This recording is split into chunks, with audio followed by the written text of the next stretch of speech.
BGB BSF মহাপরিচালক পর্যায়ের সম্মেলনে বৈঠকে সীমান্ত হত্যা সীমান্তে গুলি চালানো বন্ধে দিল্লিকে তাগিদ দেওয়া হবে বলে জানিয়েছেন স্বরাষ্ট্র উপদেষ্টা জাহাঙ্গীর আলম চৌধুরী। 17 থেকে 20 ফেব্রুয়ারি নয়াদিল্লিতে বিজিবি বিএসএফ মহাপরিচালক পর্যায়ে সম্মেলন হবে। এ নিয়ে সচিবালয়ের প্রস্তুতিমূলক আন্তঃমন্ত্রণালয় সভা হয়।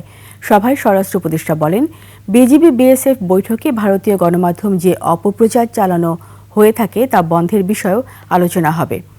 অসম চুক্তি সংশোধন বা বাতিলের বিষয়ে আলোচনা করা হবে।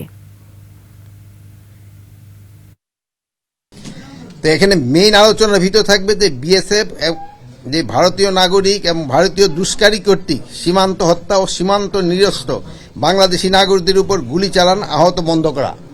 জানেন যে ভারতীয় নাগরিকরা বিএসএফ এবং এবং অন্যান্য যারা যে আমাদের যে সীমান্তে যে হত্যা করছে ওইটা যেভাবে হোক তাদের বন্ধ করতে হবে।